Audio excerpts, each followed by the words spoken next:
So I know I always talk about freight forwarding, and obviously this is my passion, and it's really, really important to me, giving people good logistics information all the time.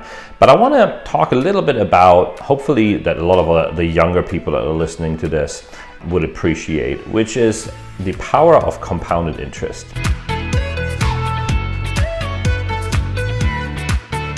And unfortunately, I've learned that way too late in my life, that really investing, and many people think investing is really risky, and especially when people are looking at the stock market today, they're getting very, very scared, right? But I actually personally think it's the greatest and biggest opportunity to start right now.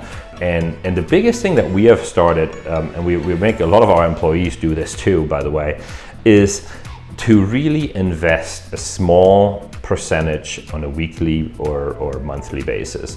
And the funny part is, if you automate it, which you can automate it with Robinhood or many other trading platforms out there, you got to realize that once you automate it, it's super, super easy, and you many times forget about it.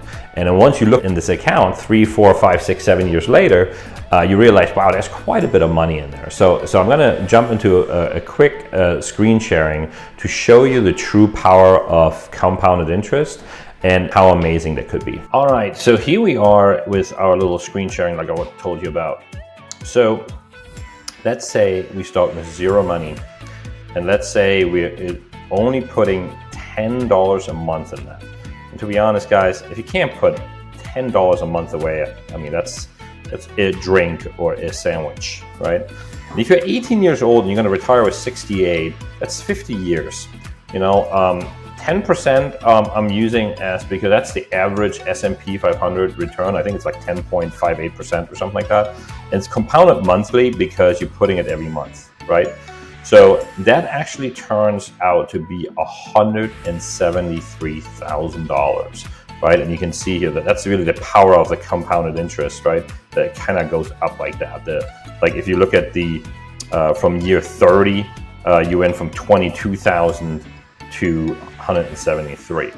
But now let's say this is $100 a month, right? And we're calculating that, right? $100 a month gets to 1.7 million. So many people are saying, hey, I want to be a millionaire, I want to be wealthy. But what I don't realize is that you can do that. You just have to be consistent, you know? And I personally think $100 is really not a lot, right? That's $100 a month. That's $25 a month that you can put away. So look at what you currently waste money with, you know.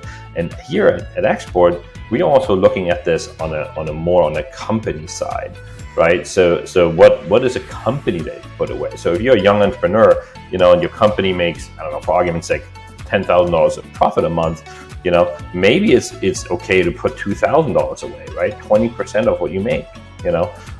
If you're a young company, that $2,000 a month, if you start at 18, which is maybe a little extreme, but that turns into $34 million.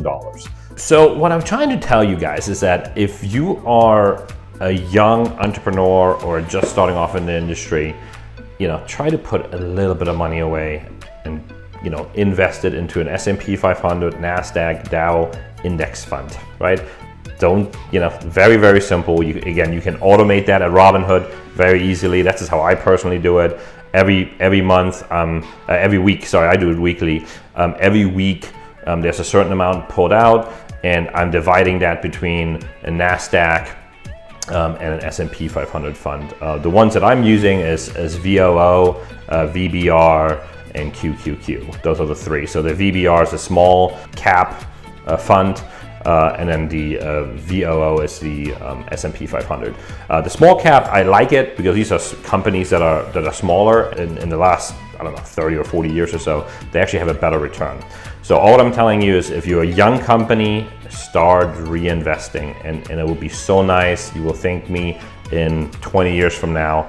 As you can see, putting as little as $2,000 away per month for 50 years can turn into $34 million. Of course, not, you know, talking about inflation. That's a little bit that I wanted to do. I know it's not freight forwarding, but I thought that's really important to share. Let me know if you have any questions.